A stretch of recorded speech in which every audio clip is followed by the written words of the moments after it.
أعوذ بالله من الشيطان الرجيم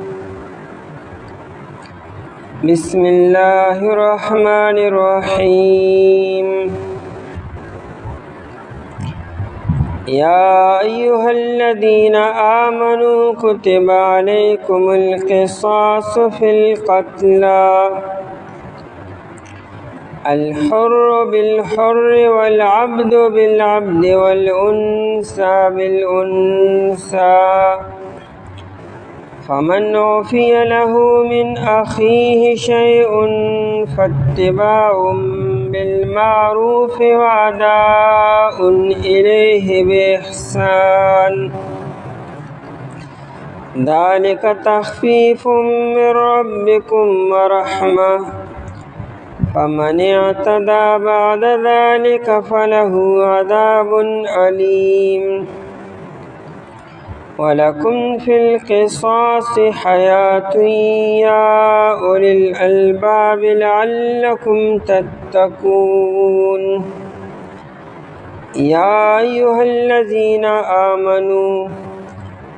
ها کسانو چی مانی روڑ دے کتب علیکم القصاص فرض کړی شوی دی پتا سو باندې برابري کول فی القتلى وجل شو کې الحر بالحر آزاد په بدله د آزاد کې والعبد بالعبد او غلام په بدله د غلام کې والانثى بالانثى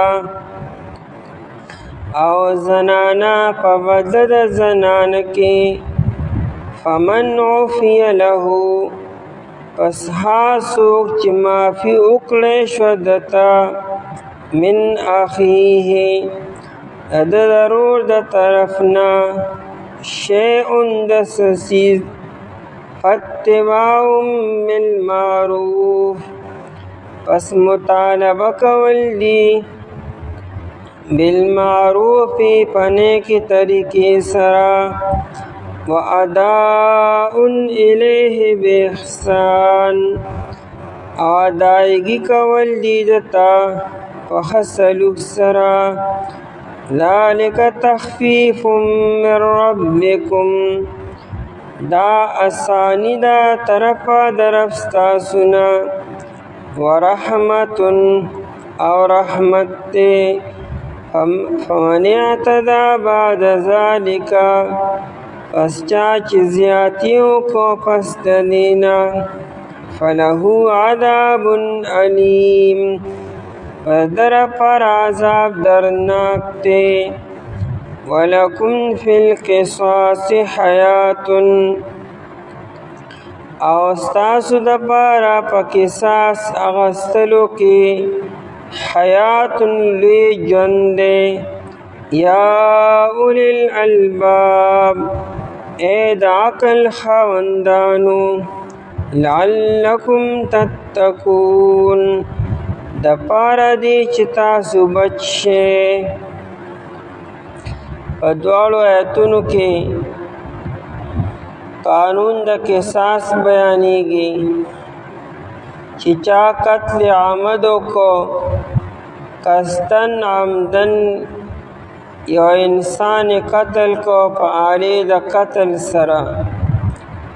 نو قاتل نه قصاص واخلي او یادا چې قاتل ته معافي وکړي او یادا چې قاتل سره روغ وکړي په مال باندې او د دې قانون نه باز زیاتې مه کوئ دیم د قصاص حکمت بیانې چې قصاص حکم چې کله جاری شو نو په دې سره د نورو انسانانو وینا جان به محفوظ شي الله په حکم باندې عمل کولو سره د نورو انسانانو وینا او جان به محفوظ کیږي به چې د الله تعالی په حکم باندې کله عمل وشي او کدی باندې عمل نشو نو د انسان وینه به د اوبو نه زیاته اسانه شي، نرمه به شي، قتل به کېږي، خون خرابه به کېږي او قاتل به بچ کېږي به. او که صرف یو قصاص جاری شي، یو حکم، نو ټول انسانان د هغې جان او وینه به محفوظ شي. یا ایها الذین آمنو، اے مومنانو، خطاب مومنانو ته دی. دا حکمونه د مومنان دپاره راغلي دي. مومن به په دې باندې عمل کړي او دا حکم به نافذ کړي او جاری کړي به. کتب علیکم القصاص، فرض کړی شوی په تاسو باندې قصاص یعنې برابرۍ کولو، فی القتل په وژلي شوو کې، په وژلي شوو کې برابرۍ وکړئ. دا کیفیت چې دی نو دا نه چې په قتل کې چې د قتل کم کیفیت دی هغې برابرۍ وکړئ، یعنې قاتل چې مقتول په کم کیفیت او کمه طریقې سره قتل کړی دی، نو دا مطلب دا نه چې قاتل همغه شانتې قتل کې. مثال قاتل را لګېدلی دی، مقتول یې اوبو ته غورځولی دی او یا یې شاټ ورکړی دی یا ټوکړې کړی دی یا زهر یا بل څه، نو تاسو به قاتل سره هغه عمل نه کوئ. د قاتل نه به قصاص په تورې باندې اخلئ. لا قود الا بالسیف، قصاص چې دا صرف او صرف په توره باندې دی. الحر بالحر، آزاد په بدله د آزاد کې دی، یعنی آزاد نه به قصاص اخیستلی شي په بدله د آزاد کې. یو انسان دی قاتل آزاد دی او مقتول هم آزاد دی، د قاتل نه بیا قصاص واخلئ. او چونکې قاتل یو قتل کړی دی نو قاتل نه یو پیره قصاص واخلئ. او چونکې قاتل قتل کړی، د قاتل د پلار او د رورو او یا د زیو یا د رشته دارو نه قصاص مه اخلئ، چې چا قتل کړی د هغه نه قصاص واخلئ. د اسلام نه مخکې محلحل بن ربیعه د رور او کلیب د بکر بن وائل یو تن رو لګېدو، کلیب یې قتل کو. نو د کلیب رور محلحل بن ربیعه رو لګېدو، نو صرف قاتل یې قتل نه کو، د خپل رور قاتلو. د بکر بن وائل قبیلې ته ونښتو، نو پوره قبیلې سره دشمني شروع کړه د بکر بن وائل سره. نو 40 کاله قتل عام کو او د بکر بن وائل نارینه او زنانه او ماشومان او لوی او غلام آزاد به نه قتل خو بس قتلول به. مورخین حضرات وی چې قریب و چې بکر بن وائل مکمل قبیله فنا کړی وي، یعنی قتلونه 1000 ته رسولو، د 1000 نه سوا کړو. دا یوازې محلحل بن ربیعه. حالانکه ستا یو ورور قتل شوی کلیب، نو ته قاتل نه قصاص والا. لیکن جاهلیتو دشمنی پورا قبیلې سره شروع شوه، نو د بکر بن وائل په زرګونو کسانې قتل کړي وو. قرآن وی نه، صرف د قاتل نه قصاص واخلئ، د قاتل رشته دارو یا د قاتل رورو یا ملګری او خپل او پردي هغه پکې مه ملوث کوئ. ها که چېرې په قتل کې نورو کسانو هم حصه اخیستی را، قاتل سره نور ملګري هم شریک شوي دي، که خپل دی او که پردي دي چې چا پکې عملي حصه اخیستې را ناغي نه بیا قصاص اخیستی شي او که چا پکې عملي طور باندې حصه نه ده اخیستې نو د قاتل نور خلکو هغه په دې کې مه ملوث کوئ. والعبد بالعبد او غلام په بدله د غلام کې که قاتل غلام دی او مقتول هم غلام دی نو د قاتل نه قصاص والی. والانثى بالانثى او زنانه په بدله زنانه کې قاتل حضره او مقتولم حضره د قاتل نه قصاص والی. وضاحت مونږ دوره کړی دی چې زمونږ د امام ابو حنیفه رحمت الله علیه په نسبت باندې قاتل او مقتول کار څوک دی که قاتل سړی دی او که ښځه ده که مقتول سړی دی او که ښځه ده او که قاتل آزاد دی او که غلام دی او که مقتول آزاد دی او که غلام دی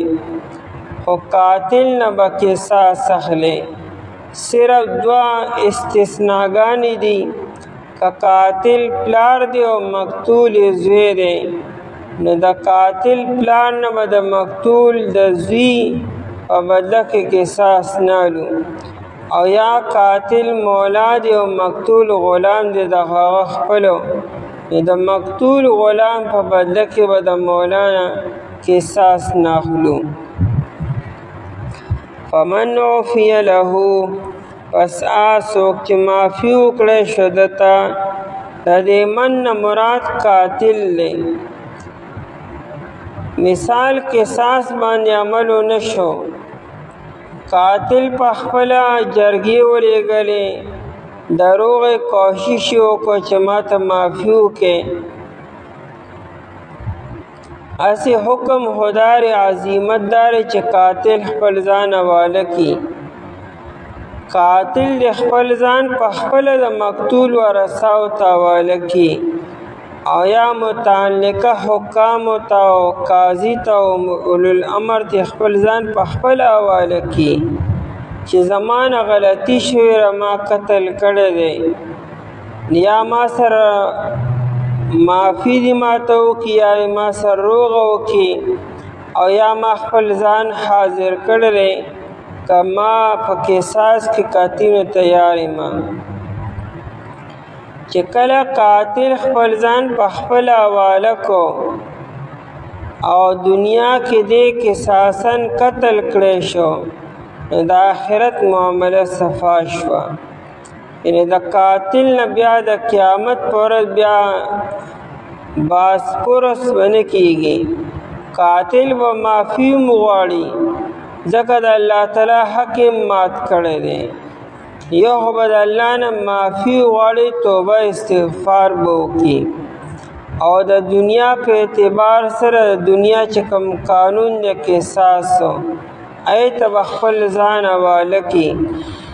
چې کله د سزا ورکړی شوه دې قصاصاً قتل کړی شو او یا ورته معافي وشوه یا دروغه وکړه خو په خوشحالۍ باندې نو د آخرت معامله صفا شوه صرف د الله نه به توبه وباسي. بهتر طریقه خدا ده چې قاتل د دنیا کې هغه مقابله دی نه کړي چې کیس به ګټم او یا ځان له ښه نښه وکیل وکړي. دا خو ته ګویا کې ته دا کار تا نه دی کړی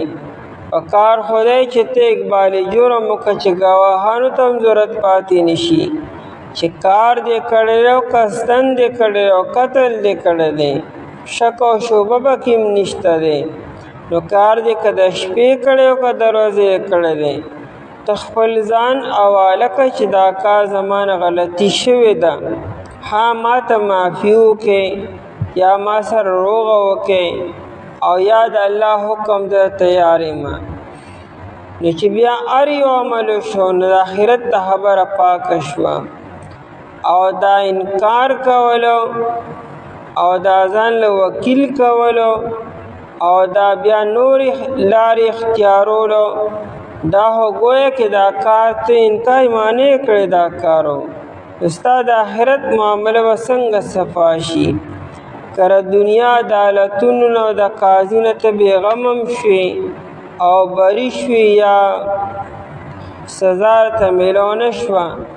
لیکن خبر خو آخرت ته پاتې شو سو نو هلته بیا څه کېږي.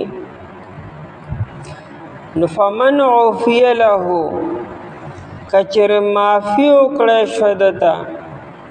د مقتول ورثاو دې معاف کو دا قاتلو. فمن عفیا پس آسوک یعنی آغا قاتل چې معافي وکړی شو له ده ته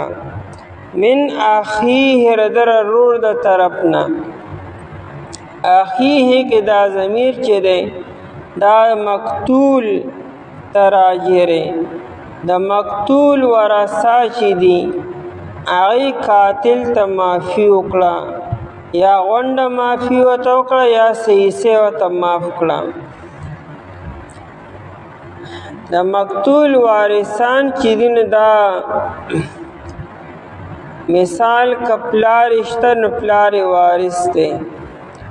او که مور شته نو مور وارث ده او که بیبي شته نو بیبي هم وارثه ده او که زوی او لور شته نو هغه هم وارثان دي او که دا هلک غیر شادي شده دی یعنی بچی نشته یا بچی بیبي شته خو بچی نشته دی نو که شادي شده دی صرف بیبي ده نو بیبي او مور پلار وارثان شو او که نه غیر شادي شده دی بیا مور او پلار وارثان دي او که پلار مخکې مړ شوی بیا مور او وروڼه خویندې بیا وارثان دي. دې ټول ته د قصاص حق حاصل دی. اوس دې ټولو قاتل ته معافي وکړه نو ډېرې ښه وکړو، خو که دې ټولو کې یو تن معافي وکړه مثال مور راولګېده چې بس ما قاتل معاف کو نو صرف د مورې څه معاف شوه. اوس به د قاتل نه قصاص نه اخلو، اوس خبره به خامخا دیت ته راځي ځکه چې په وارثانو کې یو تن معافي وکړه نو قصاص به ختم شو، اوس به قصاص نه جاري کېږي به. اوس به خبره په روغه باندې او په دیت باندې به کېږي ځکه قصاص نیمېږي نه. یعنې دا نه چې د مور قصاص خو معاف شو د پلار هغه لا پاتې دی. قصاص داسې یو حکم دی چې دې کې تجزي دا ټوکړې کېږي نه، نو قصاص خو دې سره معاف شو د یو تن معافۍ سره. اوس هغې ته به مالي حصه هم نه میلاوېږي به چې کومه دیت باندې کومه روغه وشوه نو هغه دیت به باقي وارثان عید باندې به تقسیمېږي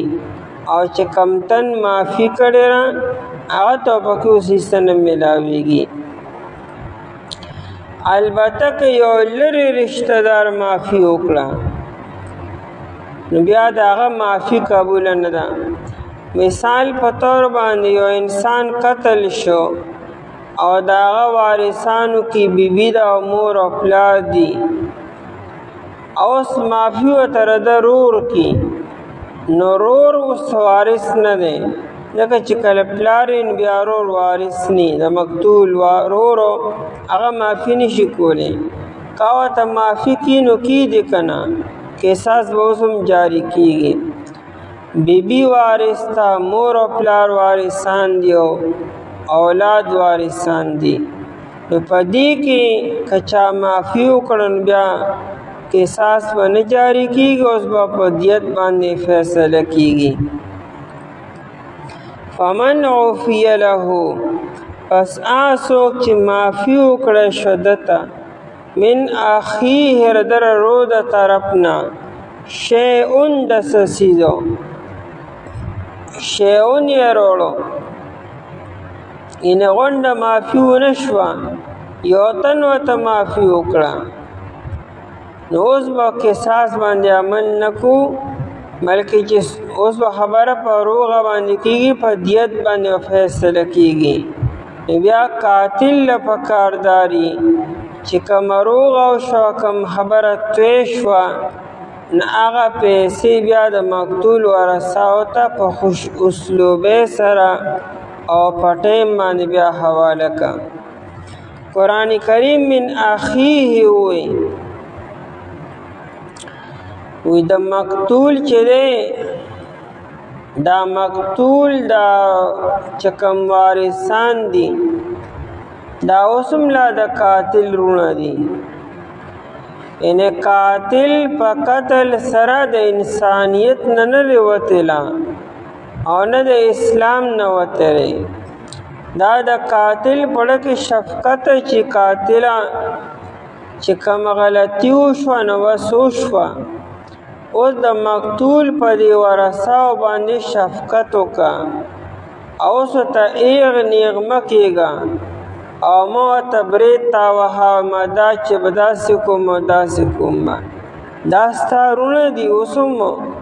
بس غلطي چې هرنګه شوې رانه شوې ده. اوس تلافي وکړه او د مقتول ورثه راضي کړه او هغوی چې کوم مال باندې خبره توی شوه هغه ته ښه په ښکلي انداز کې حواله کړه. من اخیه د رور د طرف نه شیئون د څه څیزو، یعنې څه لږ غوندې معافي ورته وشوه، نو بیا څه حکم دی؟ فاتباع بالمعروف واداء الیه باحسان. فاتباع بالمعروف کې خطاب د مقتول ورثاو ته ده. د مقتول ورثه د اوس د قاتل نه هغه پیسې او مال واخلي. دا نه د مطالبه وکړي چې وایي موږ خو ستا نه قصاص نه لرو، لیکن کومه خبره چې توی شوې ده، کومې پیسې هغه بیا موږ ته حواله کړه. چې مطالبه کړي نو د دستور موافق به کړي، به په نیک او جایز طریقې سره به کړي. یعنې د مقتول ورثه به ناجایز شرط نه لګي. دا شرط ناجایز دی چې ته پروا کوې چې ماله به لور راکې یا به خور راکې. دا رسم چې دا غلط و غیر شرعي دی. ها مالی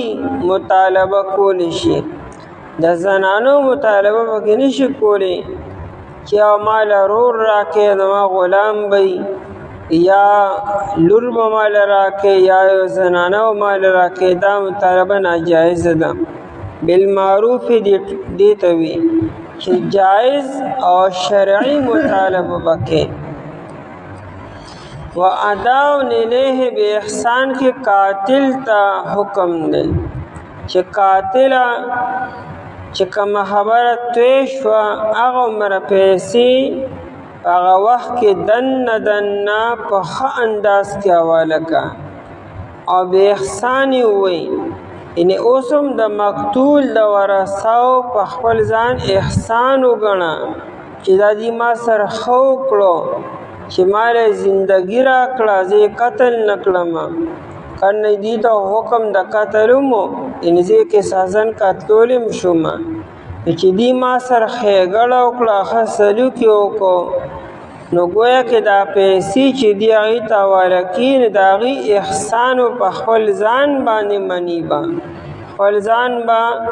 عاجزه کړي او هغې به ځان به اوچت ګڼي. فاتباع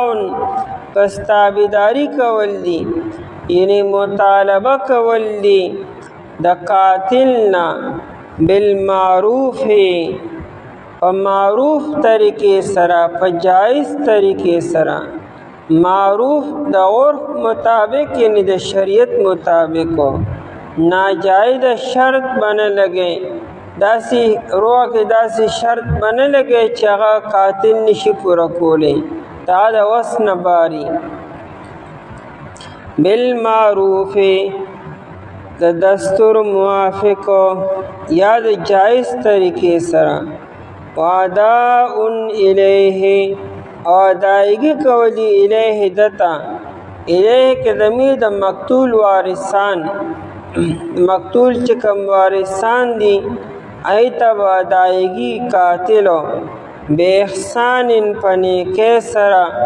یا په ښه سلوک سره او ښه سلوک دارې چې په څومره پیسو باندې خبره توی شو هغومره پیسې به ورکړي کمی به نه او ټال مټول به نه کي او یا چې څومره ټیم مقرر شوی دی هغومره ټیم کې دننه بیا واله کي او یا داسې نه چې ګنې حواله کولو سره دمکې ورکي او یا په ظلماتې سره ورکي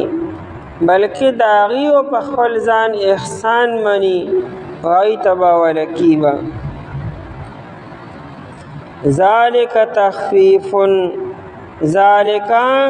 دا معافي چې ده او یا دا دیت چې دی تخفیف اسانتیا ده ذالکه کې ضمیر د معافی ته او دیت اغستو ته دی تخفیف اسانی ده من ربکم ستاسو رب د طرفنا الله تعالی په تاسو باندې اسانی راوسته په قاتل باندې مو او د مقتول په ورثاو باندې مو اسانی په دې معنی سره دی چې شریعت قصاص معافی او دیت درې واړو اختیار ورکو حالانکه د موسی علیه السلام په شریعت کې صرف او صرف قصاص و هلته کې معافی او دیت نو اوس که دا حکم موږ باندې فرض کړی وی نو قاتل ته څونه ګرانه وه قاتل ته بیا بل آپشن او بل گنجائش به هغه ته نو او نه د عیسی علیه السلام د شریعت مطابق حکم باندې فرض کو چې خامخا معافي به کوئ قصاص بنا لے معافی به خامخا کوئ دا به څونه ګرانه وه د مقتول وارثان چې هغوی به څومره انتقام به او څومره جذبه او څومره غصه به وه چې رور علم قتل کو او دا روز موږ د قاتل نه بدلم نشو اخیستی نو قرآن وی درې واړو خبرو کې ستاسو لپاره گنجائش دی قاتل تم گنجائش ملو شو زه د معافی او دارنګې د صلح گنجائش ته دی د مقتول وارثانو تم بعض وقت د مقتول وارثانې چې څه شوي دي خاصم شوي دي که مونږ قاتل قتل کوم ته به څه میلاویږي البته چې کوم نقصان زمونږ وشو دا یې مونږ ته مالی معاوضه میلاو شي نو دا هم خبره ده او څه خلک ځان له د آخرت ګټه کي زه ټیک ته د مونږ ورورو مړ شو فات شو اوس چې مونږ قاتل معاف کو مونږ ته به آخرت کې ډېر لوی اجر میلاو شي نو دا مکلف پاک تاسو له درکړه دا په دې معنی سره تخفیف اسانی ده من ربکم ستاسو رب د طرفنا ورحمت او رحمت ته دا د الله تعالی خاص مهرباني په تاسو باندې وشوه فمن اعتدی بعد ذلک پس چا چې زیاتی وکړو پس د دینه اعتدا زیاتی وکړو بعد ذلک پس د دینه دا خطاب اصل کې د مقتول وارثانو ته دی د مقتول وارث معافي وکړه یا په دیت باندې او په مال باندې فیصله وشوه روغ وشوه او د روغې نه بعد بیا قاتل قتل کو یو طرف ته معافي وکړه بل طرف قاتل قتل کو په دوکې سره یا سی بانی ورته جوړې کړې او یا دا چې دیت یې واخیستو او بیا قاتل قتل کو نو دا زیاتې شو او دارنګه دا زیاتی دام دی چې قاتل رو لګي پخپل دروغی پخپل د صلح هغه پیغام ولېږو او صلح ته تیارم شو او خبره تیم شوه اوس قاتل هغه مال ته نه ورکي نه حواله کی نور سینه زوري کی نو فمن اعتدى پس چا چې زیاتیو کو بعد ذلک پس تخفیف نه پس د معافین او یا دیت اغستونا فله عذاب علیم پس در پر عذاب درناک دی جگر اللہ قانون سر مذاقوں کو دائس پکوالیوں کو یا ردی تعلق آخرت سر دے آخرت کی بدت و دیر لی عذاب اللہ پاک ورکی با درناک عذاب بوی او یا ردی تعلق دنیا سر دے روح المانی دوڑ خبری لیکلی دی دنیا کے دا دے چکر دا مقتول وارثان و قاتل سر دروغینا او سر دیت نہ قتل کو نو ابو داؤد شریف کی روایت تے سمورہ ابن جندب رضی اللہ تعالیٰ عنہ نبی علیہ السلام فرمائل لا وعافی ابداً زبچرم معافیونکم قتل بعد اخذ الدیت چیو سڑیو پر دیت واغستو یا روغ اکڑا او دائن بعد قاتل قتل کو ویدے قاتل تا بچرم معافیونکم دا معافی مطلب دا دے چې اوس کا قاتل دا مقتول دا وارث چې اوس دی قاتل وګرځېدو او دی چې د مقتول ورثاو سره روغه کومه نو روغه به اوس نه کېږي نه به ورته معافي کېږي اوس به خامخا په ده باندې قصاص جاري کېږي به لومړنی قاتل چې و هغه د خو دغه درې آپشن دي درې ګنجایشونه دي خو د مقتول وارث اوس قاتل شو چې لومړنی قاتل یې د روغې نه بعد او د دیت اخیستو نه بعد قتل کو نو د مقتول دا وارث چې قاتل وګرځېدو در لپاره صرف او صرف قصاص دی در لپاره د معافی او د دیت گنجائش نشته دی نو لا اعافی احدا قتل بعد اخذ الدیت نبی علیہ السلام فرمائی چې د بودت معافی نه کوم اوس په صرف او صرف قصاص جاری کوم او یادا چې آخرت کې دردناک عذاب دی در لپاره چې در روغ نه بعد په دوکې سره قاتل قتل کو یخ خله ورکه جبه ول ورکړه یا روغ وسره وکړه یا دیت دی واغستو او بیا تا هغه قتل کو دی مطلب دا نه دی چې کر دیت واغستو او بیا د عین بعد قاتل قتل کو او دیت تو واپس ورکی نه ګناه بهرحال ګناه بئی یو پیر چې روغ شو دیت واغستی شو د عین بعد قاتل قتلولو یا تبانی جوړولو یا بل مسئله پیدا کول دا الله حکم سره مذاق دی نمبر کافی دی ایا کسانو چې ایمان وروړي دي فرض کړی شوی پتا زبانه کې ساس اغستل وجل شو کې آزاد په بدل آزاد کې او غلام په بدل غلام کې او خزا په بدل خزې کې پس آسوک چې معافي وکړی شوی ته د ضرور د طرف نه د سسیدو پس مطالبه کول دي په جایز طریقې سره او ادایګي کول دي دته پنه کې سره دات اسانی را طرف درفستا سنا او رحمت ته پس چا چې زیاتیو کو پس د دینه بدر پر عذاب درناک ته اعوذ بالله من الشیطان الرجیم بسم الله الرحمن الرحیم ولكم في القصاص حياة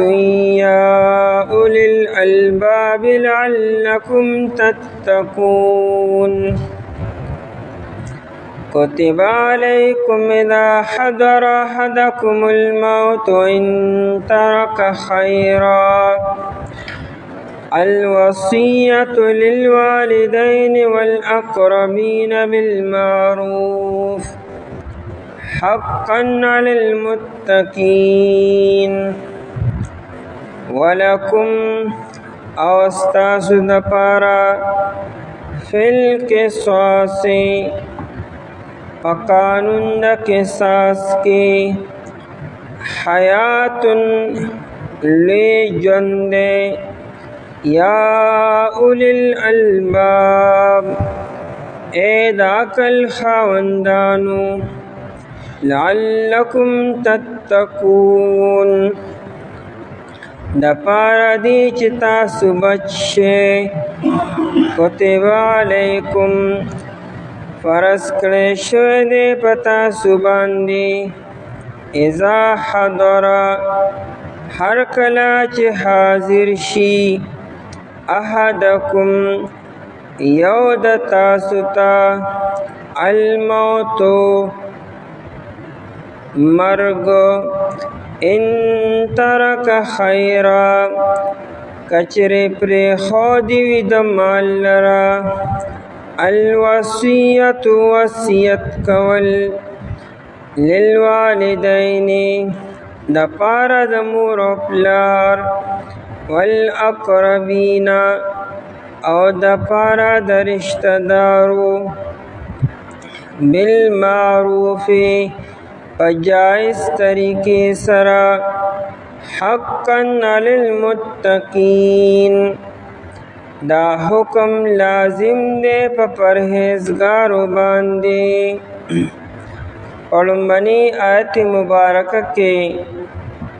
دا قصاص حکمت و فلسفہ بیانی چی قصاص حکم کل جاری شو او نافذ شو پا عمل کراغی داغی یو فیدہ دادا چې د باقی انسانانو زندگی جان او وینه به محفوظ شي او په دویم آیت مبارکه کې چې کله یو انسان وفات کیږي نو دل پکار داری چې په خپل مال کې وصیت وکړي د مور او پلار د پاره او د رشتہ دارو د پاره دا وصیت کول په باندې لازم دی او فرض دی خدایت تعلق ابتدا اسلام سره چې کله د میراث احکامات لا نور راغلي او د وارثانو اصله متعین شوی نه وي نو لومبه کې حکم دار هغه چې انسان وفات کیږي یہ د خپل مور او پلار د پاره وصیت وکړي چې ما مور له دومره حصہ ورکړي او پلار له دومره حصہ او نور رشتہ دار له دومره حصې ورکړي خو بیا وروسته د میراث احکامات رالو د هر چا د پاره خپل حصہ متعین شوه د پلار د پاره خپل حصہ قرآن متعین کړی د مور د پاره خپل حصہ د اولاد د پاره خپل او د لور د پاره ځان له او د بیبي د پاره ځان له دار چار پر خپل حصې متعین شوي نو دا وصیت کول واجب او فرض نه دي ولکم فی القصاص مخکې آیت کې راځي چې په تاسو باندې قصاص فرض کړی شوی دی او لازم کړی شوی دی او دې آیت کې وی چې دا قصاص ولې فرض شو په دې کې ستاسو فایده ده ولکم او ستاسو دپاره فی القصاص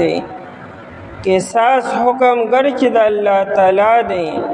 خو فایده به تاسو ته ملاویږي حکمت ستاسو لپاره دی فی القصاص په قانون د قصاص کې، یعنی د قصاص په دې قانون جاری کولو کې ستاسو لپاره حیاتن ژوند دی. حیاتن کې دا تنوین د لویوالي دپاره دی، یعنی حیاتن عظیمتن یو لوی ژوند دی ستاسو لپاره په دې قصاص کې. قرآن کریم فی القصاص وی او دا فی په عربی کې ظرفیت دپاره راځي. ظرفیت مطلب دا دی لکه څنګه چې یو لوښی وي او په هغې کې یو څیز پروت دی، نو دا لوښی د هغه څیز دپاره ظرف دی او په هغه لوښي کې چې دننه څه دي هغه مظروف دی. قرآن کریم می گویا کہ دا ژوند ستاسو چې دی دا کدینو په قصاص کې دی. قصاص کې گویا کہ ستاسو ژوند را بند کړی شوی دی، څنګه چې اوبه یا چای په پیالې او په ګیلاس کې را بندې وي، دارنګې دا ژوند چې دا را بند کړی شوی دی او دا پر امن علاغې وي او محفوظ به علاغې وي چې کله په قصاص باندې عمل شو. په قصاص کې ستاسو لپاره ژوند دی. یا خو مطلب دا دی چې دا قاتل ته وي چې قاتله تیښته مه کوه او انکار مه کوه او زورورتیا مه کوه. غلطی د نه وشوه، که د قصدن قتل کړی دی او که پوه شوې که ناپوه شوې، بهر حال چې کله قتل د نه وشو نو اوس راشه مقتول ورثاو ته خپل ځان حواله که او دارنګې قانون ته خپل ځان حواله که. څه به وشي خو قتل به شي، مرګ خو بس امتحان یو ورځ راځي. دنیا کې کم انسان د مرګ نه بچ شوی دی. د مرګ اسباب مختلف دي، مرګ خو بهرحال مرګ دی، مرګ خو هر چاله به راځي، همدغه یو مرګ دی. خو د چا نه په توره باندې سر لړکولیږي، چا نه په بستر باندې مرګ راشي، مړ نه خو څوک نشي بچ کېدی. نو قاتل ته وي چې قاتله بهرحال مرګ به راځي او بیا د مرګ نه بعد سزا بیا سخته ده. نو دنیا کې د هر څه پاک او صفا کا، د مقتول ورثاو ته خپل ځان حواله کا، کیدی شي معاف دي کي روغه د سر وکړي او کني که چېرې قصاصن یې د نه سر قلم کو، نو دا ستا دا سر قلمېدل په دې کې ژوند دی ستا لپاره. د دنیا په اعتبار سره خو ته مړ شوې، لیکن د قبر ژوند ته میلو شو او د آخرت ژوند به ته میلو شي، ځکه چې هغه جرم چې دی هغه دنیا کې به ختم شي. لکه کم قاتل باندې چې قصاص جاری شو او د توبه په خوله باندې وباسله، د زړه نه ندامت اختیار کو، نو د قتل هغه معامله دنیا کې پاک او صفا شوه. سبا آخرت کې بیا د ده نه دوباره مطالبه نشته دی. باقی مقتول چې دی، مقتول خو دنیا نه تللی را به څنګه معافي کړي؟ نو مقتول له به الله تعالی دومره لویه بدله ورکړي چې مقتول به سبا قیامت کې د حشر په میدان کې دوباره مطالبه نه کوي چې قاتل بیا قتل کړي، ځکه اثر دنیا کې د الله حکم پې جاری شوی دی. نو قاتل دپاره په دې قصاص کې ژوند دی او ژوند په دې معنی چې د آخرت ژوند به ورته میلو شي چې هغه د آفت نه او دارنګې د سزاګانو نه محفوظ به وي. د دنیا په اعتبار سره ګر چې دی به قتل شي، لیکن د آخرت ژوند به ورته میلو شي او اصل ژوند خو د آخرت ژوند دی. ان الدار الاخرة لهی الحیوان، اصل ژوند خو د آخرت ژوند دی. او یا ولکم فی القصاص حیاتن کې فرمای چې د نور خلکو ژوند دی پکې چې کله قاتل باندې قصاص جاری شي او ټوله دنیا وویني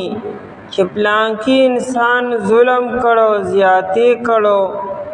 او ناحق وینې بهیولې وه هغه نه هغه سر قلم کړی شو بیا به څوک دا جرأت ونه کړي او بیا به څوک جلبازۍ نه کار نه اخلي او بیا به څوک چا باندې لاس نه اوچتي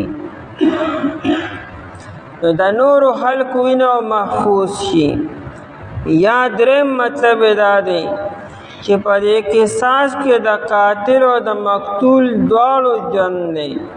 هغه دا که سبا جنگ جګړه راځي یو سړی چې قاتل لا جوړ شوی نه خو جوړیږي هغه اراده وکړه چې دا سړی قتل کومه خو چې بیا سوچ وکړي چې زه به هم دغه شان قتلېږم به ما سره هم دقه سزا به راله کولی کېږي نو قاتل به د قتل نه منې شي نو مقتول هم بچ شو د قتل نه او قاتل هم خپل ځان د قتل نه بیا بچ کو د صبر نه کار واغستو حوصلې نه کار واغستو چې کله د قاتل په ذهن کې د هر چا په ذهن کې دا وي چې ګوره قانون خو شته دی او قصاص باندې عمل خو کېږي بچ کېدل نشته دی نو بیا به څوک سربازي نه کړي او تیزي به نه کړي بیا به انسان صبر کړي چاته نو قاتل به مقتول نه قتلي به نو قاتل چې مقتول قتل نه کو نو خپل ظالم د قتل نه بچ کو او اکثر چې کله یو قتل وشي نو د هغې د لاسه د دو خاندانونو منځ کې او بیا خو قبایلي نظام چې کوم ځای کې دو قبیلو منځ کې بیا دشمني پیدا شي نو اکثر بېګناه پکې ډېر کسان بیا قتل شي چې قتل اونکو نو صرف قاتل و مقتول بچ نشو د مقتول وارثانو د قاتل بیا چې کوم وارثان دي دو خاندانونه دو قبیلې بچ شوې لکه څنګه چې عربو کې دا طریقه وه چې د یو قبیلې سړی به د بل قبیلې سړی به قتل کو نو خبره به صرف د قاتل او د مقتول منځ کې نه وه خبره به قبیلې ته ورسېده بیا به د قبیلې هر سړی به یې ولیدو هر ځای کې نو هغه به یې قتلوه نو د قاتل او د مقتول منځ نه خبره به قبیلې ته ووته نو په دې قصاص کې د قاتل لپاره هم ژوند شو د مقتول لپاره هم ژوند شو او بیا مقتول چې کوم ماتحت وارثان د هغې لپاره هم ژوند دی او د قاتل وارثان لپاره هم ژوند دی ولکم فی القصاص حیات او ستاسو لپاره په قصاص کې یعنې په قانون د قصاص کې حیات لوی ژوند دی یا اولی الالباب اے د عقل خاوندانو اولی الالباب الباب جمع د لبن ده او لبن خالص مغز توي هغه عقل توي چې پای کې څه شبهه او وهم پکې نه اے د عقل خاوندانو مومن د عقل خاوند دی ځکه مومن چې ایمان نه وړي د عقل مند دی او کم انسان چې ایمان نه وړي دا جاهل دی اگر چې ځان ته پوهه وي نبی علیہ الصلوۃ والسلام ابو جهل وی او ایمان رونړو کنه حالانکه ابو جهل هو یو خيار او سمجھدار انسانو چې د تبه ابو الحکم وی ډېر لوی فیصله به کوله ښکلې پوهې د پارس باندې لیکن چې ایمان وروړو نبی علیہ السلام دا خو ابو جهل دی نو هر کافر جاهل دی او مومن سمجھدار دے، عقل مند دے. لعلکم تتقون دپاره دی چې تاسو بچ شئ. تاسو بچ شئ د څه نه؟ د یو بل د وینې تویولو نه، چې کله په قصاص تاسو په ذهن کې پروت دی. د سزا دا یره چې د انسان په ذهن کې وي نو انسان بیا جرم نه کوي. دیو جنا یو انسان له سزا نه دی ورکول پکار، د سزا یره دا په ذهن کې کینوه. دا یره چې دا هیبت پړه کې پروت دی نو دی به ځان بچ کی. او که یو پرې هغه سزا تیره کړه نو هغه یره د ذهن نه وځي. مردی کو څه ګران کار نه او ستونه نه. نو د یو څیز هیبت چې دا ډېر ښه دی او مقابله دی کې چې هغه سزا پې جاری کی. نو قرآني قصاص کې ګوره ډېر لوی ژوند دی ستاسو لپاره او خیال کوئ نو تاسو بچ کېږئ. لعلکم تتقون دپاره دی چې تاسو بچ شئ، یا دپاره دی چې تاسو پرهیزګاره شئ. اسې انسان پرهیزګاره کېږي نه، پرهیزګاره کېږي به د الله تعالی په حکم جاری کولو کې. کتب علیکم د آیت مبارکه کې د وصیت بیان دی. ابتدا اسلام کې او د اسلام نه مخکې دا یو طریقه وه د عربو چې یو سړی به مړ شو هغه به مالدار و، نو د هغه د مال مالک او وارث به د هغه بیبي شوه او مشرې زوی به و. او کشرانو زامنو ته او لورانو ته به پکې میسه نه ورکوله او مور او پلار ته به میسه نه ورکوله. ټول مال به د بیبي او د زوی منځ کې تقسیم شو. کله کله به زوی په ټول مال باندې قبضه وکړه، بیبي له پکې میسه نه ورکوله. اسلام لومړنی دا حکم جاری کو چې کله یو انسان وفات کیږي د مرګ اسباب موجود شو نو دله پکار دی چې دی په خپله وصیت وکړي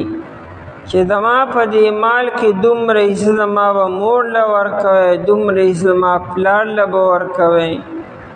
او دومره حصه زما بیبي له مثال ورکوئ، یا لور له زوی له ورکوئ. هر چا له خپلې خپلې حصې مقرر کړئ. عرب کارنګه و، په دې خبرې خیال به ساتو چې د مړي په وصیت باندې به عمل کو. چې مړي به وصیت وکړو چې داسې وکړئ نو بیا به هغې وي چې را دې کې او زیاتې نه دی پکار. مړي چونکې ویلي دي پلار له بیا حصه ورکوله او مور له بیا هغه حصه ورکوله. نو قرآن کریم لومړنی حکم دا راولېږو چې انسان وفات کېږي د خپل مور او پلار دپاره او دارنګې د نورو رشتهدارو دپاره د وصیت وکړي، او دا وصیت په دې باندې واجب و. بیا وروستو چې کله دې حکم سره خلک آماده شو او عادت شو ورسره، نو بیا دویم حکم راغی چې د هر چا لپاره خپلې خپلې حصې مقرر شوې. دا یې ذکر سورة النساء کې دویمه رکوع کې دا یې بیان دی چې د پلار دپاره خپله حصه، د مور دپاره خپله حصه، د بیبي دپاره خپله او د زوی دپاره ځان او د لور دپاره خپله حصه شوه. د هر یو لپاره خپله خپله حصه مقرر شوه. د خور او د رور او دارنګې د ترو د ټولو حصې الله تعالی مقرر کړې. ابو امامه الباهلي رضی الله عنه فرمای چې د حجۃ الوداع په موقع باندې نبی علیہ الصلوۃ والسلام فرمایل او خوای تشریف فرماو او فرمایل چې ان الله قد اعطى كل ذي حق حقه الله تعالی هر یو حقدار ته خپل حق ورکو. الا لا وصیت لوارث، خبردار وره دا خبره اوس د وارث لپاره وصیت نشته چې کوم وارث ته اسی میسه ملاویږي هغه لپاره ورته وصیت نه کوي. مثلا یو سړی مري او د هغه بیبي د اولاد او مور او پلار دي، نو اسیم دا مال به د مور او پلار او د بیبي او د اولاد منځ کې به تقسیمیږي، رور او خور ته بیا حصه نه رسي. نو چې اسیم ستا مور او پلار ته حصه ملاویږي به د مور دپاره به شپږمه حصه پلار به عصبه شي یا پلار ته به شپږمه میلو شي، بیبي ته به اتمه میلو شي که چیرې اولاد او که اولاد بیبي ته به څلورمه میلو شي، او لور ته به نیمه حصه میلاوي چې یوه او که دوی یا دوه نه سوای نو بیا به ورته دو تهای میلاویږي او باقي مال به د زوی وي. داسې هم دې اولاد ته به حصه میلاویږي به. اوس به یو سړی خپلې بیبي لپاره بیا وصیت نه کوي چې زما بیبي له دونه پیسې سیوا ورکړې، هغې لپاره خپله حصه مقرر ده، اتمه یا څلورمه حصه ده. دارنګې پلار دپاره به وصیت نه کوي بیا. نبی علیہ السلام الا لا وصیت لوارث، د وارث لپاره وصیت نشته. نو د آیت په دې حکم باندې مطلب دا حکم منسوخ شو چې اوس به مور پلار دپاره وصیت نه کوي. ها کم یو رشته دار ته چې حصه نه میلاویږي نو هغه دپاره وصیت کولی شي،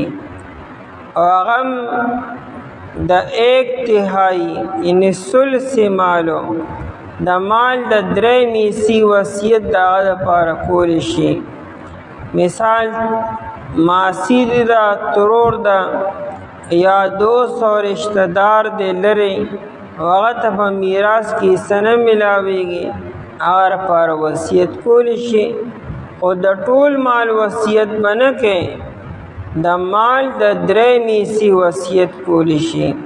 د مدرسې دپاره، د جومات دپاره، غریبانانو دپاره، فقراو دپاره، یتیمانانو دپاره وصیت کولی شي، خو د درېیمې حصې د مال نه.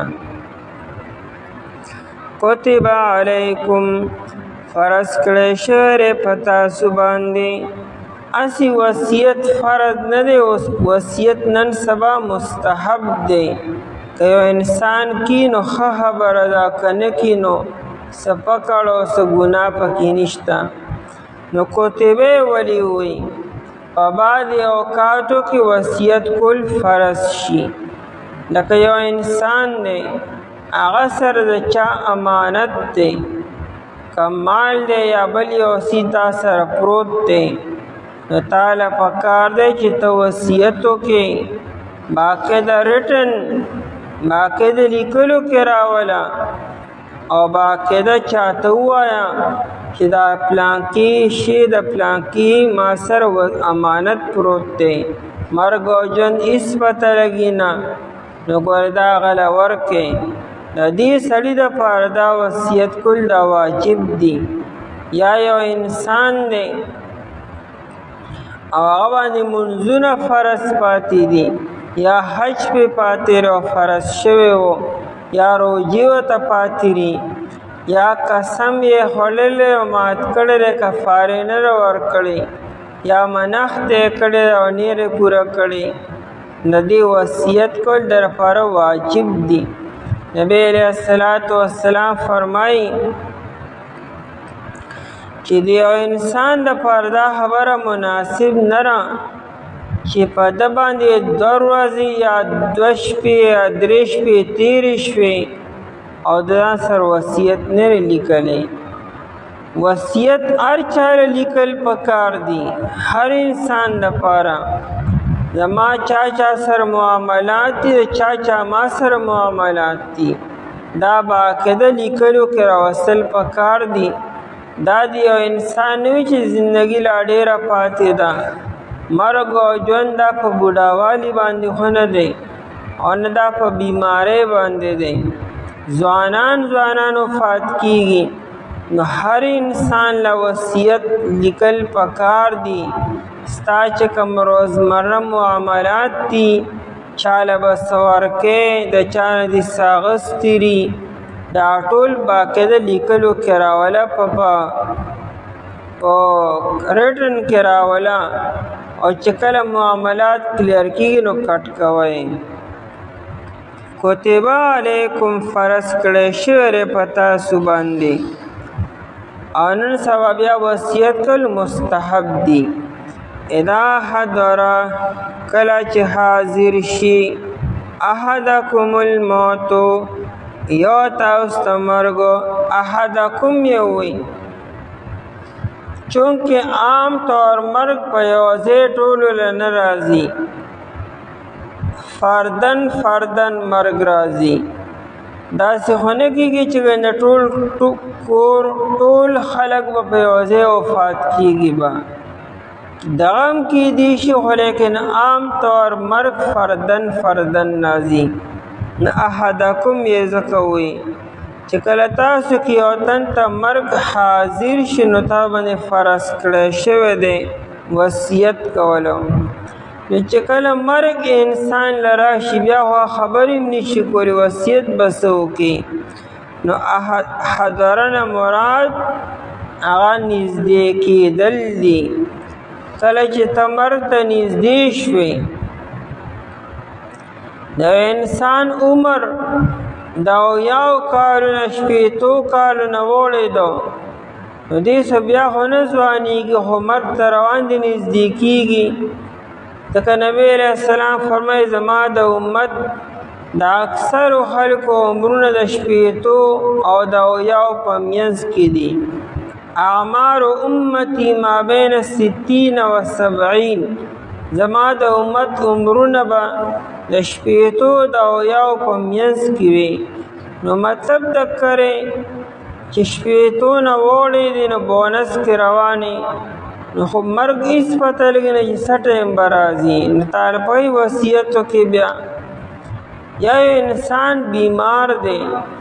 او بیماری خطرناکه ده چې دغه شان بیماری کې عام طور انسان مري او دې پریوتو او زو پرست رسې واقعېږي، دې مطلب چې مرګ ته نږدې شوي نو تاله لیکل پکار دي. او عام انسانانو لم اسم وینا پکار ده او لیکل پکار دي. ان ترک خیرن کچر پریخودی وی د خیرن مال لرا. خیر نه مراد مال دی. عربی کې خیر هر یو مال توی که لږي او که ډېري. کتا لږ مال پریږي او که ډېر مال پریږي ستا لپاره وصیت کول دي. ولیکن د خیرن په تفسیر کې صحابه کرام رضی الله تعالی عنهم مختلف شوي دي. ابن عباس رضی اللہ تعالی عنہ فرمائی من لم یترک 60 دینارا لم یترک خیرا. یو انسان مری او د سر 60 دینار دی، دا مال ډیر نه دی، دا لږ مال دی، ډیر وصیت نه کی، دا 60 دینار د خپل ورثاو ته پریزي. او علی رضی اللہ عنہ یو آزاد کرده غلامو، هغه وفات کېدو، دا عادت لړو، هغه ته یې وصیت وکړم وی څومره مال در سره؟ هغه ما سره 600 درهم یا 200 درهم دي. نبی علی رضی اللہ عنہ ته نه وصیت مکوه، دا لږ مال دی. قرآن کریم خوی وصیت پاره کې ان ترک خیرن چې ته ډیر مال پریزي او دا 600 درهم او 200 درهم لږ مال دی، دا خپل وارثانو ته پریزه. عائشہ رضی اللہ تعالی عنہا هغې ته یو سړي ووایي وجي وصیت کومه ورته یې څونه مال دی راسره؟ هغې ما سره 3000 درهم دي. اهل عیال دې څو وي؟ 4 کسان دي. عایشې رضی الله عنها ته نه وصیت مه کوه.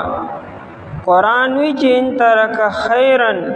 چې انسان ډیر مال پرېږدي دا ډیر مال دا لږ مال دی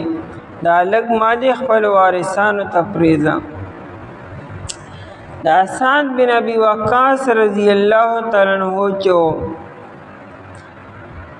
دی د حجۃ الوداع په موقع باندې بیمار شو او مکه مکرمه کې او بیماری سخت شوه. در خپل ځان نه امید ختم شو. نبی علیہ الصلوۃ والسلام یې عیادت لراغی دو تیر چیز خو وفات کېږم او ما سر مال ډیر دی او زما یو لور ده نو آیا د خپل ټول مال وصیت کما؟ نبی علیہ الصلوۃ والسلام ته نه وجی نیم مالو وینا نیم معلوم نه وی 2/3 ویدامنا ویو 1/3 درې مېسا. نبی علیہ السلام او هو ثلث کثیر درې مېسم ډیر دی. نبی علیہ السلام یو خبر وکړه وی انت زرا ورثتک چې تخپل وارثان مالدار پریزي دا بهتر د دینا چې ټول مال صدقه کې او وصیت وکي او ستا وارثان سبا خلکو ته لاس غواړي او د خلکو نه خیر غواړي. انسان له د خپل اولاد او د خپل بچو فکر پکار دی. د دې فکر کول د توکل نه خلاف نه دی. بیا خو الله تعالی سعد بن ابي وقاص رضی الله عنه ته ډېر عمر ورکو تقریبا بیا تقریبا 64 سال وروسته بیا تقریبا ژوندی و دی او الله تعالی ول تقریبا 9 زامنو او تقریبا 183 لوران ول الله تعالی ورکړي او تقریبا شپږو وادونه بیا کړي او الله تعالی بیا اولاد له بیا وروسته ورکو. لیکن هغه ټیم کې صرف یو لور وه. نو نبی علیہ الصلوۃ والسلام سعد رضی الله عنه ته وایي چې ټول مال مو صدقه کوه او وصیت مه کوه خپل وارثانو ته هم څه پرېږده. ان ترک خیرا کچر پرېښودی وي د مال لره الوصیت دا د کتبه دپاره نایب فاعل دی یعنې وصیت کول فرض کړی شوي دي. للوالدین دپاره د مور او پلار دپاره د وصیت وکړي ځکه چې دې لپاره یې څه مخکې نه مقرر بیا مقرر شوه. والاقربین دپاره د رشته دارو بالمعروف خدا وصیت په ناجایز نه کې بالمعروف په جایز طریقې سره وکړي. دا عمر جما ټول مال ما مور لور کې یا صرف پلار لور کې یا صرف بیبي لور کې دا ناجایز طریقه را ټول خپل حصې ورکړي او یا پایت باندې اوسم عمل ممکن دی کدا مور او پلار کافران دي چونکه کافر د مسلمان میراث نه وړي نو دا زوی وصیت کولی زما پلار یا مور کافران دي او ایله زما د مال نه لګي سور کې. حقا علی المتقین دا حکم لازم دی علی المتقین په پرهیزګارو باندې چې انسان کې د الله تعالی یری او د الله تعالی په حکم باندې عمل وکړي او کنه د الله تعالی یره پکینی لور لچا حصہ ورکړی دا خور لچا حصہ ورکړی دا بدا پړونی بول او کوم په کال کې او پیره جوړه جامې بول اخلم او زه غوندې جوار بول لګم دای په کې حصہ دا د الله تعالی کوم انسان کې پرهیزګاری وي هغه به خور لې سور کې یا به لولي سور کې کنینو ټول مال به صرف اولاد من کې تقسیم کی او ستاسو لپاره قصاص کې لوی ژوند دی ای د عقل خاوندانو دپاره دی چې تاسو پرهیزګاره شئ فرض کړی شوی دی په تاسو باندې کله چې حاضر شي یو تاسو ته مرګ که چېرې د پرېښودي مال لره وصیت کول دپاره د مور او پلار او دپاره د رشته دارو په جایز طریقې سره دا حکم لازم دی په پرهیزګارو باندې اعوذ بالله من الشیطان الرجیم بسم الله الرحمن الرحیم فمن بدله بعد ما سمعه فإنما اسمه على الذين يبدلونه إن الله سميع عليم فمن خاف من موص جنفا أو إثما فأصلح بينهم فلا إثم عليه إن الله غفور رحيم فمن بدله پس چاچ بدل کو دی وصیت لرا بعدما سمعه پس دائنا چی دی وارد دا وصیت فإنما اسمه پس بشکا گناہ دی بدلولو علی الذین پاکستانو باندی دے یبدلونه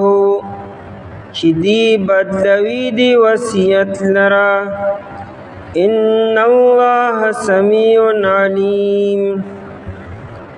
بیشک اللہ تعالی اوریدن کے دے علیم پویا دے فمن خافا پس آسوک چیو یریدو من موسن دا وصیت کون کنا جنفن دا غلطے او اسمن یا دا گناہ فاصلح بینہم پس اصلاح اکڑا پمیند دی کی فلا اسم علی پس نشت دے سگناہ پدواندے ان اللہ غفور الرحیم بیشک اللہ تعالی بہن کے دے مہربان دے محکیات مبارکہ کے دا وصیت بیانو کہ اللہ تعالی پتا سبحانہ وصیت فرض کر دے کہ انسان وفات کیگی او مال یا پریخودو د خپل مور او پلار د پاره او د رشتہ دار لپاره اگر چې بیا فرضیت ختم شو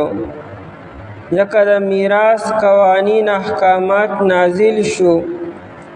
اوس که یو انسان وفات کیږي باندې وصیت کول فرض نه دی مستحب اوسم دی وصیت کولی شي کنکی نو سا گناہ پی نشتا سا حرج پی نشتا ننانی سبق کے دا وصیت طریقہ بیانی یو انسان کی وصیت کی دل دا انصاف و دا عدل وصیت کل پکار دی زیادتی نر پکارو ظلم نر پکارو دا گناہ وصیت نر پکارو دام نری پکار چې ټول مال یو سړي ته وصیت وکړي هغه ته حواله کړي او خپل وارثان غریبانان پرېږدي او په خپلو وارثانو کې هم طرفداري نه پکارو صحیح د انصاف مطابق وصیت پکار دی او چې چاته وصیت وکړو چې کم وارث او کم گواه جوړ کو کم جانشین یې جوړ کو هغه لم پکارداري چې داغه په وصیت کې رد و بدل نکي هغه چې څنګه وینا کړې ده د انصاف مطابق ما شانتي وصیت جاری کول پکار دي یو دا چې میت زیاتی وکړو هغه زیاتی نه پکارو او کمیت د انصاف مطابق وصیت کړ دی چې کوم انسان نگران جوړ کړی دی هغه په دې کې رد و بدل نه پکارو خپل او پردی نه پکار هغه د وینا مطابق وصیت جاری کول پکار دی وصیت کول مستحب دی قرآن کریم دا احکامات ځکه نازل کړو چې په جاهلیت کې دا طریقه وه چې انسان به وصیت کو نو اکثر د لرې رشتہ دار دپاره او د دوست دپاره او د بلې قبیلې د ملګري دپاره به وصیت وکړو د شهرت دپاره د نام و نمود دپاره او اکثر د ټول مال وصیت به وکړو یا د نیم مالو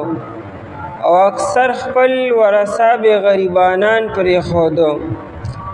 عرب په دې خبر باندې ډېر زیات اوږي وو چې به زموږ نوم دې وشي به زموږ نام و نمود دې وشي نو یو انسان به د مرګ په ټیم کې دا وصیت وکړو چې زما ټول مال یا نیم مالو د پلانکې قبیلې سردار لورکې د پلانکې قبیلې پلانکی لورکې او دا اوښانو دا آسونه دا غلامان او وینځې به روانې وې یو لویه قافله به جوړه وه هر چا به ته څه چل دی دا پلانکي وفات کېدو هغه وصیت کړی دی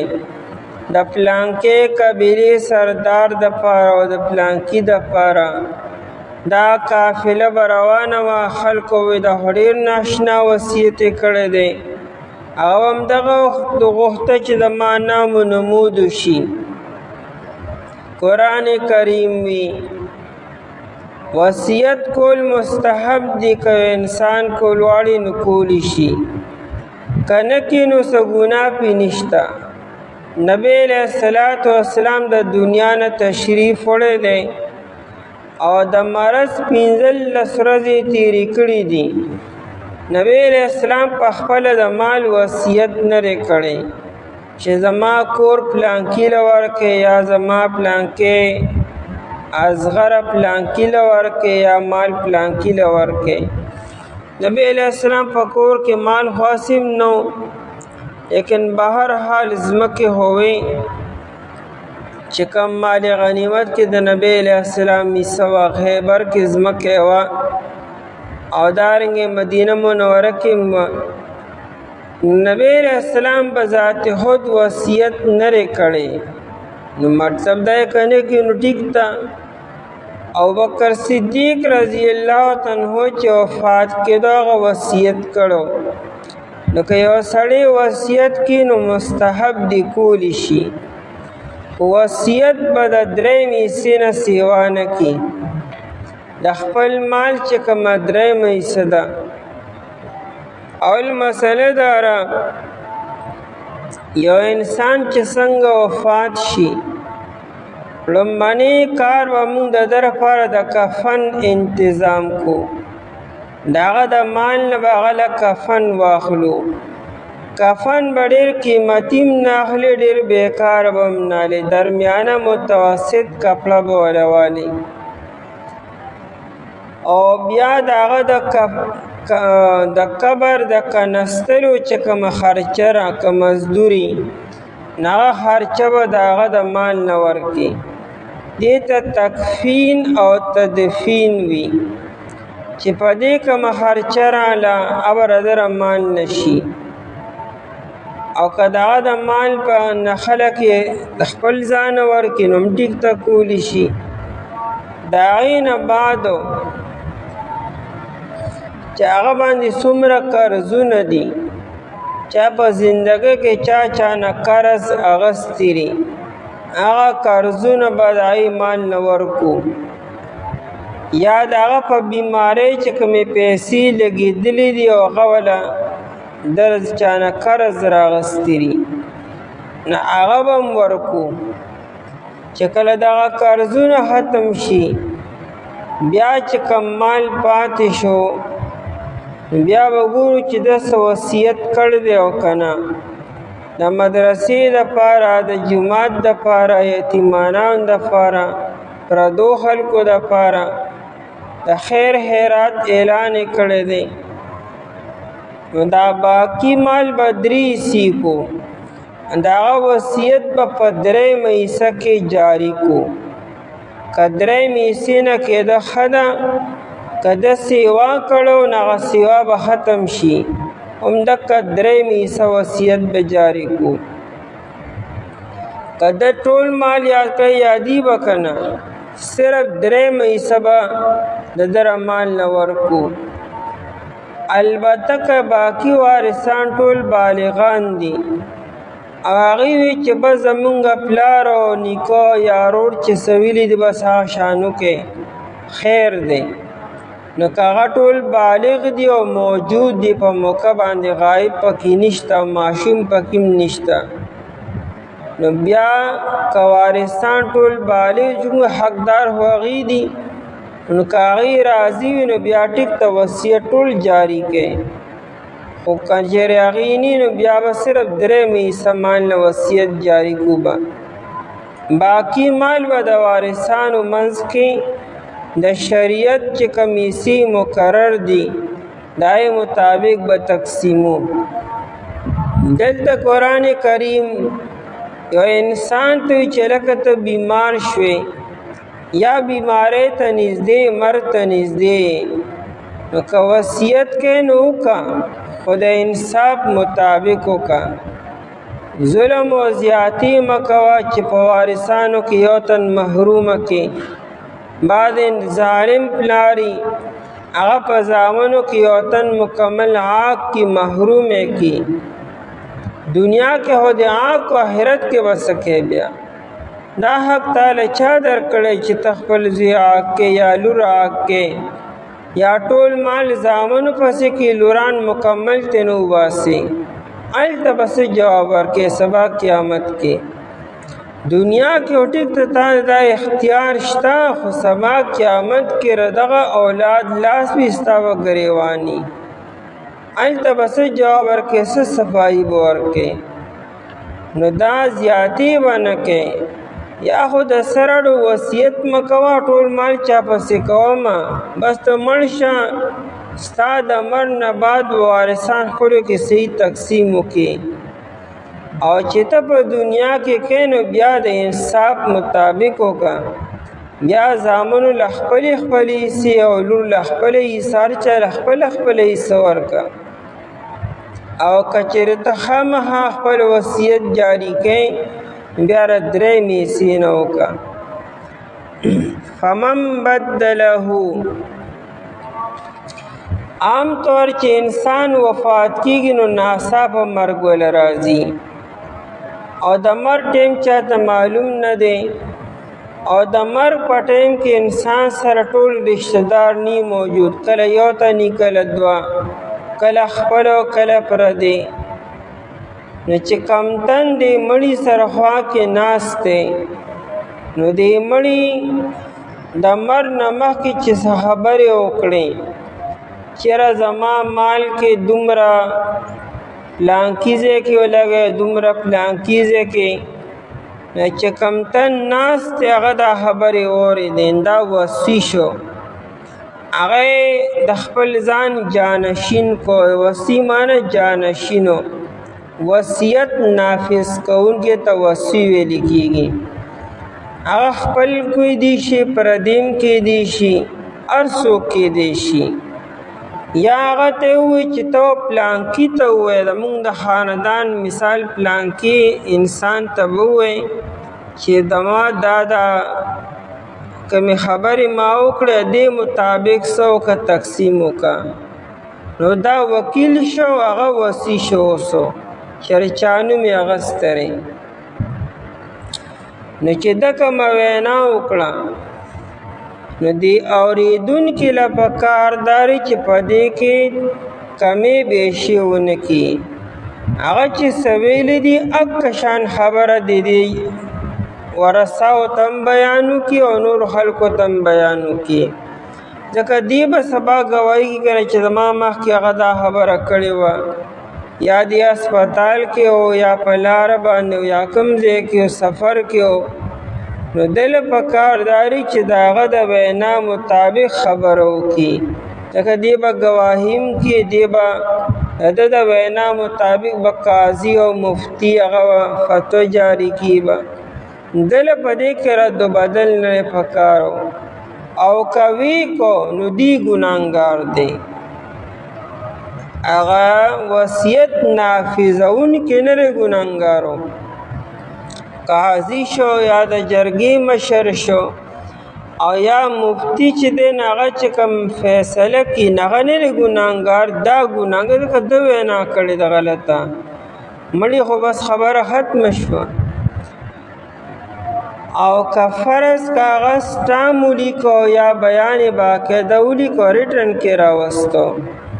نو بیا په هغې کې هم رد و بدل نه دی پکارو بس چې هغه وینا وکړه د انصاف مطابق یې کړې ده نو بیا دا چې کوم ولی دی یا وارث دی او یا چې کوم وصي دی او کوم وکیل دی ده له په هغه لیکلو کې رد و بدل نه دی پکارو ها که دا مړی غلط وصیت کول غواړي ارادې د هغه خړې دي ټول وارثان محرومه کړي او پردي انسان له وصیت کې لکه جاهلیت کې دا طریقه وه یا په دې خپلو وارثانو کې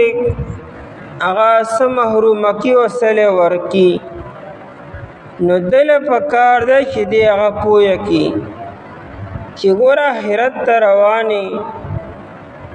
نو هلته به څه جواب ورکړي هلته کې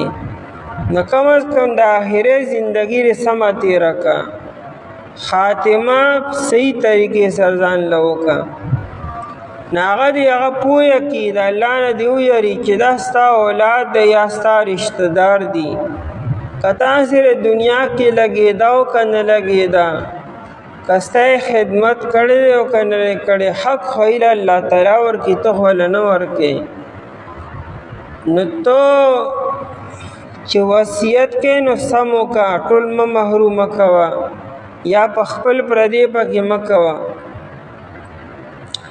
ځکه ابو هریره رضی الله تعالی عنہ فرمایي نبی علیہ الصلوۃ والسلام فرمایي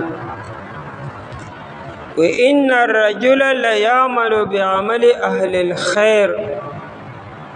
70 سنه یو سړی او یا کال لګیای د خیر کارونه کې نیکیم کې او ښه انساني ټول زندگی په نیکو کې تیره کړه ښه یې تیره کړه فاذا اوصى په آخر عمر کې چې کله وصیت کې نو حاف فی وصیته په خپل وصیت کې ظلم وکړي اولاد محرومه کی پردی انسان له وصیت دي د ما سم خدمت نه کړي دی ما ته خیر لنی دی ویلي دم له څه خبره ده نو خپل وصیت کې ظلم او زیاتی وکي نو چې ظلم او زیاتی وکي نبی علیہ السلام فرمای فیختم له بشر عمله دا خاتمه ډېر په ناکار عمل باندې وشي نو چې په ناکار عمل باندې فیدخل النار ورته داخل شي او اعتبار ګورې خاتمې لره دی او دارنګې نبی علیہ السلام فرمایي چې وان رجل لیعمل بعمل اهل الشر 70 سنه یو سړی ټوله زندگی او یا کاله د شر کارونه کې ګناهونو کې لګیایي غفلت زندگی تیری لیکن فیدا اوصا چہرے کی وصیت کی نو لم یحف فی وصیته او وصیت کی بیا زیاتی نکی د گناہونو وصیت نکی د انصاف مطابق ہوگی نفیختم له بخیر عمله اللہ تعالی د خاتمه په نیک عمل باندې وکي نو فیدخل الجنت جنت داخل شي بیا ابو هریرہ رضی اللہ عنہ فرمایلو وی اقرؤ ان شئتم وی دا ما دا خبر تایید کا کول واړی نو دا آیتونه ولولئ تلک حدود الله وی دا د میراث آیتونه بیان کړو سورۃ النساء کې این بعد اللہ تعالی تلک حدود اللہ دا میراث دا آیتونه او دا احکامات دا اللہ تعالی حکمون دی پا دی باندې عملو کې څوک چې د الله تعالی اطاعتو کی جنت به داخلیږي او څوک چې نافرمانیو کوي من یعص الله ورسوله نو که چا چې نافرمانی وکړه هغه پر درناک عذاب دی نو دا په موقع چې کوم موجود دی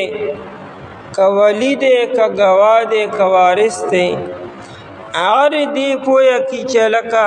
د انصاف مطابق وصیت وکړه هر چا له خپل حق پوره ورکړه خبره وکړه نو هغه پوهیولی شي او که فرض که د بیام د زیاتی وصیت وکړو غلط وصیت وکړو او دی خو مړ شو نو بیا چې کوم وارثان دي او بیا چې کوم حاکم دی یا کوم نگران دی دیل بیا خپلو کې په رضامندۍ باندې او په خوشحالۍ باندې چې زمونږ پلار یا زمونږ ورور یا نیکه غلط وصیت کړی دی خو راځئ چې خبره د انصاف مطابق کو زیاتی نری پکار یو تن محروم کول نری پکارو نو دی ټول پکار داری چې د انصاف مطابق وصیت باندې عمل وکړي ولای چې ټول موجود یلاغي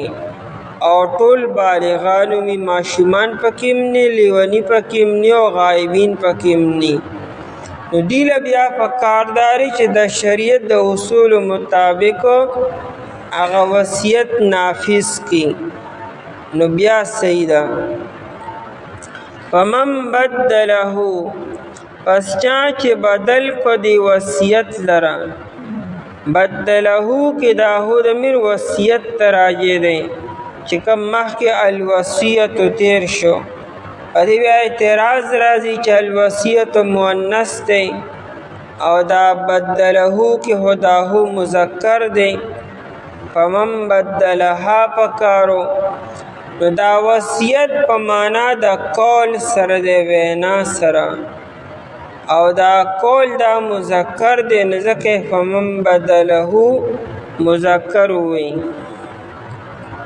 بعد ما سمعه پس داینا چې د اورېدو دی وصیت لره دا بعد ما سمعه یې ځکه وي چې دا په خپلو غوږونو باندې دا خبره واورېده چې هغه څه ووایي یعنې دام نه چې د چا غلط بیاني کړې ده بل چا ورته غلطه خبره کړې نه په خپله یې واورېده خلقي ما په دې خپلو ګناهګارو غوږونو باندې واورېدو دی خناست دا خبر وریدا او دا غی باوجود دی پای کې رد و بدل کی خپل پردی پکی کی نفعنما اسمه پس بیشک گناہ د دې وصیت دا گناہ ردی بدلولو علی الذین پاکسانو باندې یبدلونه چې دی بدلوي دی وصیت لرا گناہ پیا پا قاضی باندې او په جج باندې او په مفتی او په جرګي والا باندې نه دی گناہ بیا په دې برد و بدل کون کې باندې کدا ارسوک دی کدا خپل دی او که پردی دی، کدا وکیل دی که وارث دی که وصي دی او که ګواه دی که بل څوک دی. دکه په لیکلو کې رد و بدل کړی او که په وینا کې، او که یا ګواه هم غلط بیاني وکړه نو په دې باندې بیا ګناه دی، ګناهګار دی او مړیم ګناهګار نه دی او دغه وصیت نافذونکي هم نه دی ګناهګارو. دیو جن ښه طریقه دا ده چې هر انسان ته خپل کور او خپل وارثان ښه معلوم دي چې دې کې زورور څوک دي او کمزوري څوک دي،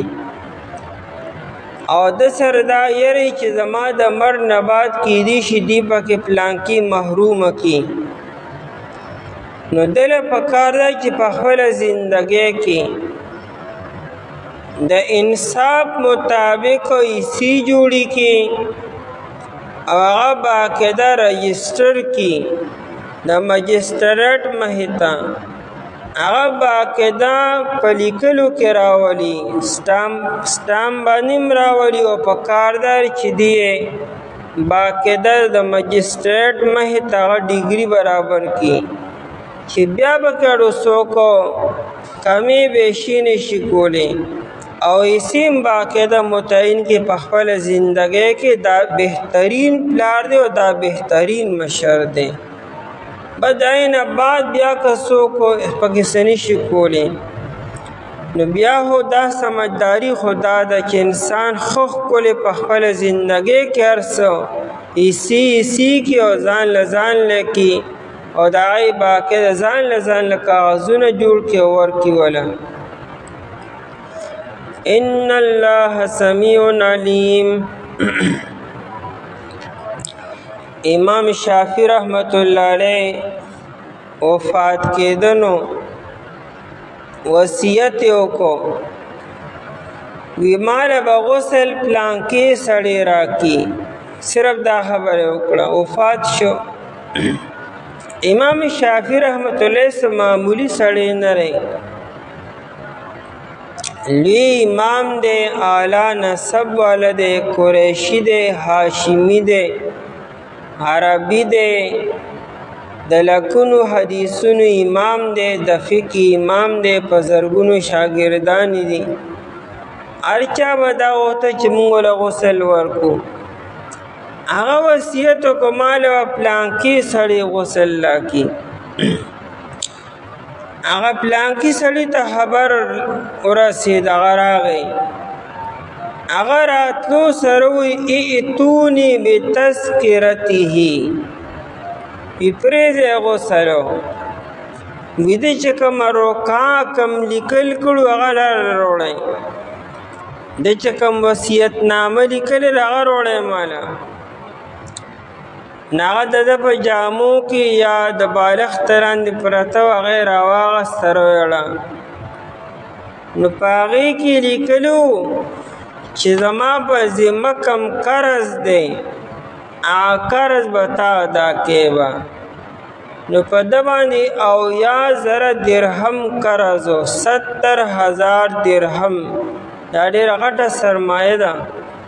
په امام شافعي رحمت الله علیه باندې. چونکه امام شافعی رحمت الله علیه درس و تدریس فی سبیل الله به ورکو، تنها به نه اغسته او نه د بیت المال نه او نه د عامو خلکو نه، او بل څه روزګار یې کو نه، ځکه ټوله ورځ د فقه درس به کو، ټوله ورځ د حدیثو درس و. نو همه انسان دی، خوراک او څښاک د انسان ضروریات دي، نه به قرض راغستی د خپل ضروریاتو لپاره، بل علما ملمانه به دغه ډېر روپیو پیسې لګېدې به، هغه 70,000 درهم جوړ شي وو. نو دا وصیت وکړه چې پلانکي وځه هغه ته ما له غسل راکړئ. نو هغه راغی نه دې غسل نه یادي، وی هغه کاغذ راوړئ. نو هغه وی چې دا پیسې زه یې ذمهوار یم، زه به یې ورکوم. او بیا سړي دا ووی چې دا هذا غسل ایاهو دا غسل دی دغه نه دی چې دی ولام به یا خورسو کولی شي دا اصل غسل چې دی د پاک کما چې د دنیا نه چا حق په د باندې نه دی لړ شي نو داسې وصیتونه بیا پکار دي چې انسان په ذمه باندې قسم یې خوړلی کفاره نه ورکړې منښت یې کړې را او نه یې پوره کړې روجې په ده په ذمه باندې پاتې دي منځونه پاتې دي حج پاتې دی د چا نه یې سره اخیستي دي امانتونه قرض دا ټول باقاعده رټن راوستل پکار دي او دا چاته حواله کول هم پکار دي چې د دې انتظام وکړي ان الله سمیع علیم بیشک الله تعالی چې دی سمیع اوریدونکی دی د وصیت د مړي کول لره یا دا وصي چې سوایي چې مړي دا خبره کړې وه د ده د قول لره الله تعالی اوریدونکی دی دی خو اگر چې د مړي خاصې مړ شو ته پته لګي نه او بل څوک په موقع شته نه راشه د 3 نه به 8 جوړ کم او د 10 نه به 100 جوړ کم داسې به وکړم نه الله تعالی اوریدونکی دی ستا وینا لره او علیم پویه دی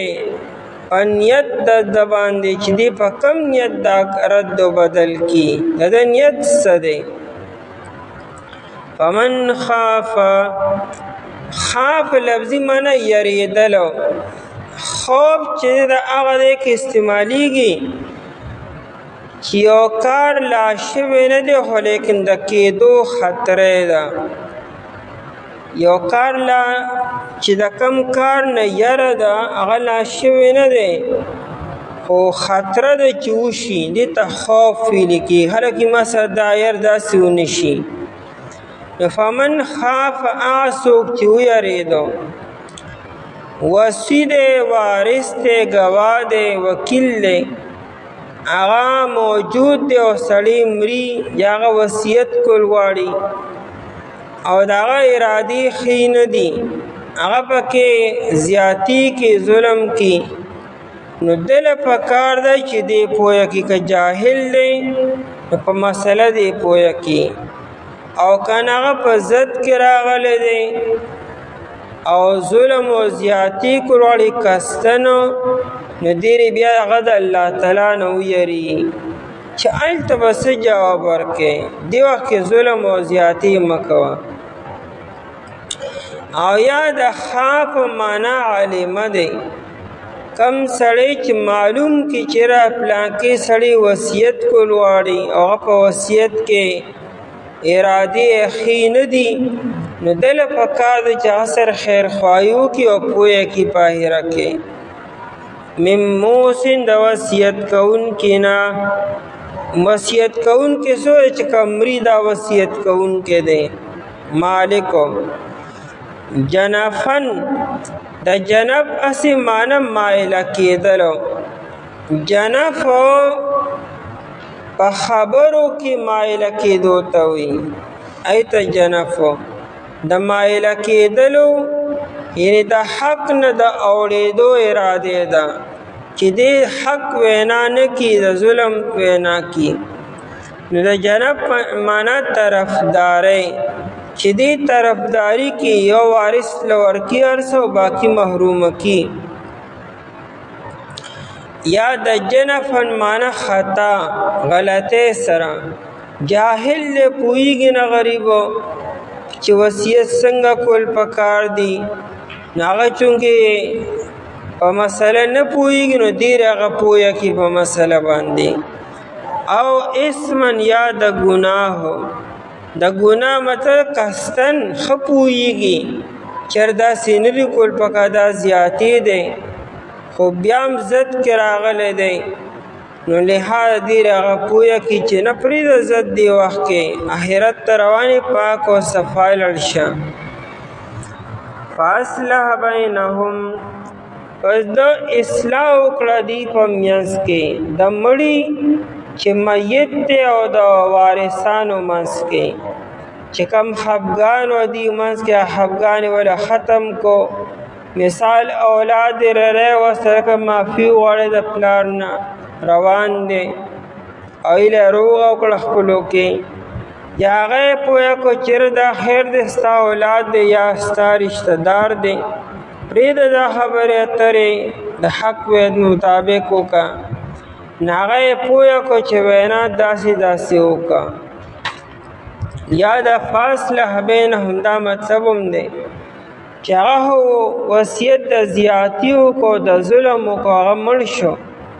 بیا چې کوم وارثان دي هغې کې مثال هغه یو محرومه کړی دی او باقي له هر څه ورکړي دي خو ټول موجود دي بالغان دي. دله پکار دی چې هغه ټول پوهه کړي په مسله باندې چې پلار هم هو زیاتي وکړو تاسو زیاتي مه کوئ. دا مثال ستاسو رشته دار د هغه اولاد دی. په دې طریقې سره چې د شریعت کوم اصول دی مطابق او تقسیم وکړئ او هغې یې په دې راضي کړو هم ټیک ده دا اصلاح شوه. فلا اسم علیه پس نشته څه ګناه په ده باندې بلکې دله خو الله تعالی ثواب ورکړي ځکه ده خو زیاتې نه دی کړی ده هم رد و بدل وکړو چې هغه یې پوهه کړو چې داسې مه کوه داسې وکړه یا وارثان خپلو کې پوهه کړو نو دا هم په ظاهره کې رد و بدل دی خو دا رد و بدل په نیکه اراده باندې دی نو په دې باندې ګناه نشته بلکې ثواب دی الټه په دې باندې. نو ان الله غفور رحیم بیشک الله تعالی بخښونکی دی مهربان دی. یعنې که بیا هم چا دې نسې کې څه غلطي وشوه په غلطۍ سره کمې بیشي وشوه به ته الله تعالی معاف کړي. پس هغه څوک چې بدل کړي دې وصیت لره پس تا نه چې د اورېده ده پس بېشکه ګناه ده دی په هغه کسانو باندې چې بدلوي دې لره بېشکه الله تعالی اورېدونکی دی پوه دی. پس هغه څوک چې معلوم کړي د وصیت کوونکي نه د غلطۍ یا د طرفدارۍ او یا د ګناه پس اصلاح وکړه دې په منځ کې پس نشته څه ګناه په ده باندې بېشکه الله تعالی چې د بخښونکي مهربانه دی.